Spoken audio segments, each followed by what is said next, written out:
Olá minha gente, graças e paz, eu sou Tairone Rodrigues, eu estou aqui para fazer uma série de vídeos que foi pedida e que eu tive a ideia para fazer, então nós vamos fazer desse mesmo jeito. Algumas pessoas mandaram algumas sugestões para mim e dentre elas o meu amigo Rafael Fernandes mandou a seguinte sugestão: fala sobre protestantismo e catolicismo, semelhanças e divergências. É possível um ecumenismo? É sobre isso que nós vamos falar nesse vídeo e eu tentarei ser o mais breve possível, o mais sintético possível. O primeiro ponto é: quais são as semelhanças entre o catolicismo e o protestantismo?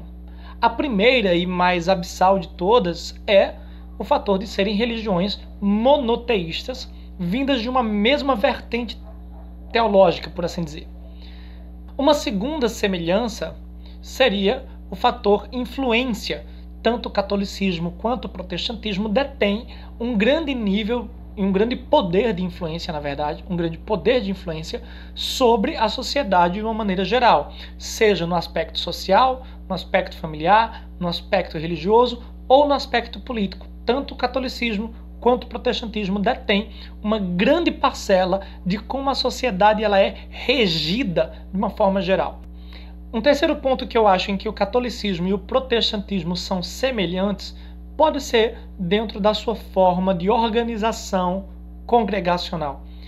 Tanto a Igreja Católica quanto a Igreja Protestante tendem a ter uma matriz central e, a partir dela, se distribuir em diversas congregações. Na Igreja Protestante, congregações; nas igrejas católicas, você tem a matriz, você tem a catedral, você tem as capelas, você tem as igrejas, enfim. Agora falando sobre as divergências do catolicismo para o protestantismo. O primeiro ponto, nós não vamos iniciar na reforma protestante, porque se a gente iniciar na reforma protestante, nós já de cara teremos uma contra-reforma protestante. Mas desde os primórdios da igreja, desde quando a igreja ela é institucionalizada e inclusa aquilo que se entende por Império Romano no século IV, no início do século IV, na primeira metade do século IV, ela adota princípios e projetos que fogem do padrão que é considerado pelos protestantes como padrão bíblico cristão.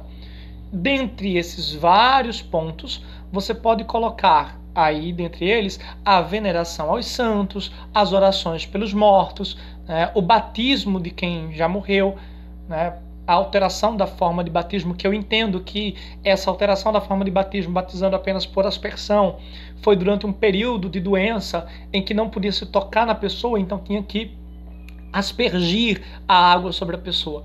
É normal, tudo bem.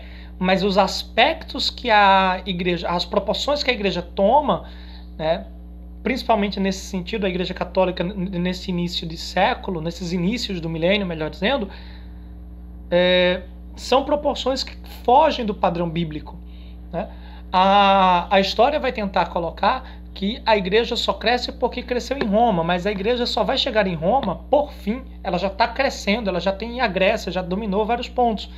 E o fator de ter ganhado esses pontos vai dar a ela uma melhor posição diante das religiões que estão ali naquele momento. Então a igreja só é inclusa a Roma no século IV, 300 e um pouquinho. Qual é o ponto então que nós devemos colocar aqui? O ponto principal de divergência é só a questão dos santos? Não. Em Martinho Lutero, na Reforma Protestante, você tem ali as 95 teses, você tem ali a venda de indulgências, você tem, que hoje não é muito diferente, apesar que, vou ser bem preciso aqui, nós protestantes, eu estou falando protestante de uma maneira geral, nós criticávamos muito a Igreja Católica pela venda de indulgências, e muitos movimentos evangélicos protestantes que têm surgido do final do século XX para cá, têm acabado adotando práticas semelhantes. Então, esse é um ponto de divergência do protestantismo, mas que também, infelizmente, é praticado por vertentes protestantes. Um outro ponto que pode ser colocado, além da venda de indulgências, além da associação com o Império Romano, além da inclusão de elementos da religião politeístas com o cristianismo, a fim de que houvesse uma maior propagação, a Igreja Católica, ela ganha uma proporção tão colossal que acaba se afastando da população que de fato precisa de salvação e aproximando-se daqueles que têm como pagar por essa salvação. Então esse seria um ponto de divergência aí entre o catolicismo e o protestantismo, apesar que nos séculos passados a Igreja Católica começou uma guinada também a esse público. Por quê? Quando os protestantes, por exemplo, chegaram aqui ao Brasil, já havia uma população que era católica e havia uma população que era indígena ou africana. Essas populações tinham uma tendência natural pela aceitação do catolicismo pelo fator da assimilação religiosa.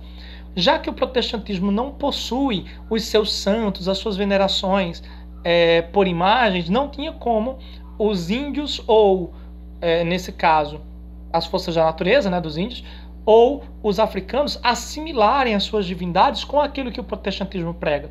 Por isso que o protestantismo ele vai demorar um pouco mais a vingar aqui no Brasil. Então, essa parte do protestantismo, ela tem uma divergência gradual. Por quê? Principalmente com o movimento pentecostal, a doutrina protestante ela acaba alcançando públicos que outrora não eram alcançados, principalmente no sentido de salvação, principalmente no sentido de doutrina, principalmente no sentido de experiência religiosa. Então, esse é um ponto positivo, tá? É possível um ecumenismo?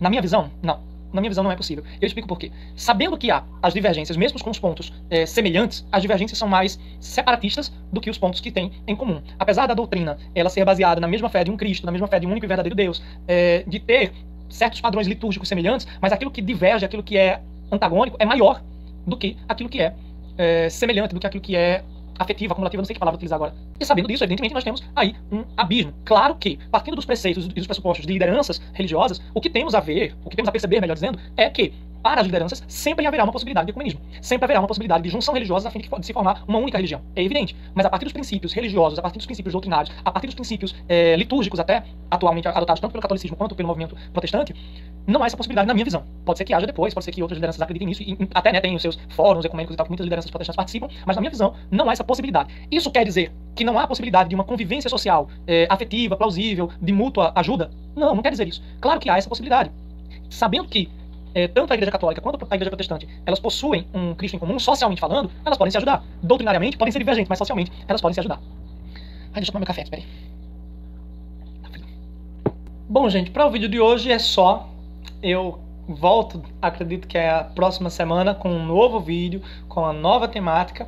E se você quiser comentar, compartilhar, curtir, marcar alguém, faz tudo isso. Você sabe que ajuda muito a gente. E não esqueça de mandar no meu direct a sua sugestão para fazer um próximo vídeo. É muito importante que você deixe o seu feedback, que você fale os pontos que você concorda, os pontos que você discorda, onde você acha que pode melhorar. E assim eu vou estar tentando sempre estar fazendo outros vídeos para sempre estar em contato com vocês, tá bom? Um beijo no coração. Ao meu amigo Rafael Fernandes, muito obrigado, meu querido, pela sugestão. Vou deixar aqui embaixo o link para vocês seguirem ele lá na página dele. E aguardo a sugestão de vocês. Não esqueçam, curtam, comentem, compartilhem e marquem alguém nos comentários. Eu conto com vocês no próximo vídeo. Até lá!